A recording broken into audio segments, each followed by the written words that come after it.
கறி தோசை எப்படி செய்கிறதுன்னு பார்க்கலாம். அதுக்கு தேவையான பொருள் வெங்காயம் 3 எடுத்து பொடிசாக கட் பண்ணி வச்சுக்கணும். மட்டன், மிளகாத்தூள், மல்லித்தூள், மஞ்சத்தூள், கரம் மசாலா, பச்சை மிளகாய், 1.5 தக்காளி, இஞ்சி பூண்டு பேஸ்ட்டு, முட்டை 3, கொத்தமல்லி, மாவு. இந்த முட்டையை உடைச்சி ஊற்றிக்கலாம். 3 முட்டையை உடைச்சி ஊற்றிக்கலாம். முட்டையில் கொஞ்சம் மல்லித்தூள், கொஞ்சமாக மிளகாத்தூள், கொஞ்சம் வெங்காயம்,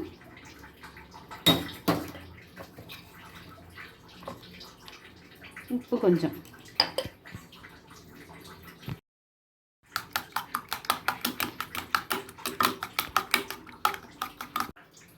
கறியை குக்கரில் வச்சு ஒரு 2 விசில் விட்டு எடுத்துக்குவோம். கொஞ்சமாக தண்ணி தெளித்து, ரொம்ப தண்ணி ஊற்றிடக்கூடாது, கொஞ்சம் தண்ணி இப்படி தெளித்து 2 விசில் விட்டு எடுத்துக்கலாம்.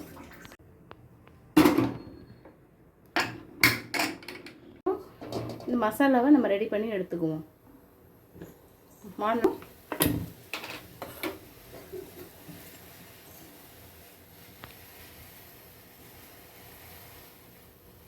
2 ஸ்பூன் ஆயில்,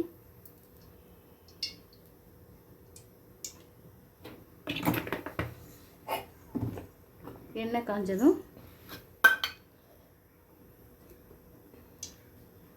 கொஞ்சம் சோம்பு, வெங்காயம் போட்டு கொஞ்சம் வெங்காயம் வதங்குற மாதிரி வதக்கி வச்சுக்கலாம்.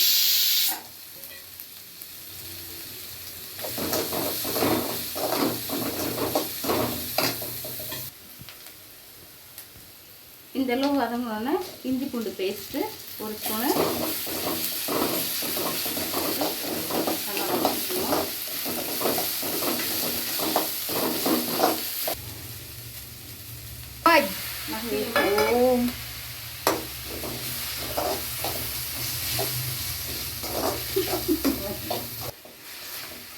தக்காளி மசிக்கிறதுக்கு கொஞ்சம் உப்பு ஆட் பண்ணிக்கலாம்.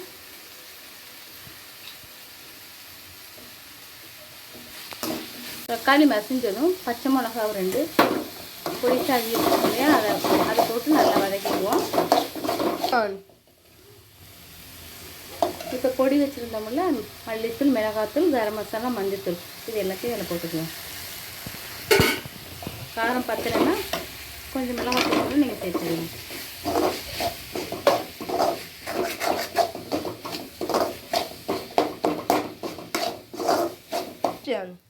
கறியை விசில் வச்சு எடுத்தோம்னா அந்த கறியை இதில் சேர்த்துக்கலாம்.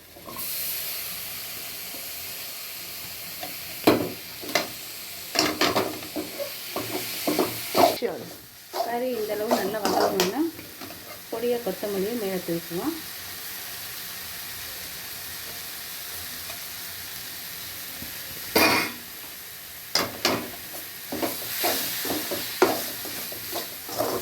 ஸ்டஃபிங் நமக்கு இப்போ ரெடி ஆயிடுச்சு.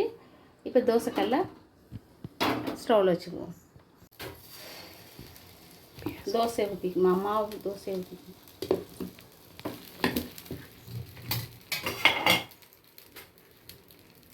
கொஞ்சம் ஆயில் போட்டுக்குவோம் லைட்டாக. முட்டையை கொஞ்சம் அதில் ஊற்றி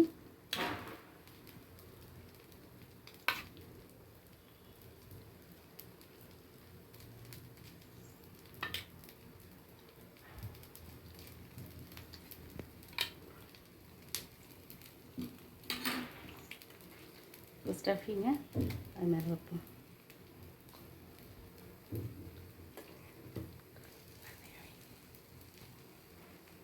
அது நல்லா இதில் மேட்ச் ஆகிறது, எல்லா சைடும் வர மாதிரி வைக்கலாம்.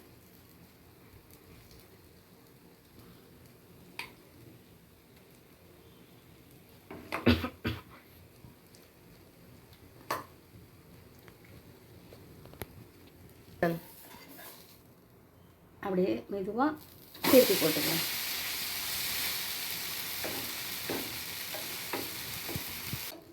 அப்படியே மெதுவாக எடுத்து பரட்டி போட்டுக்கலாம்.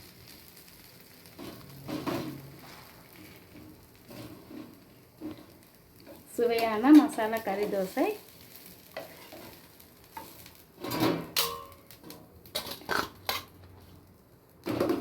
ரெடி.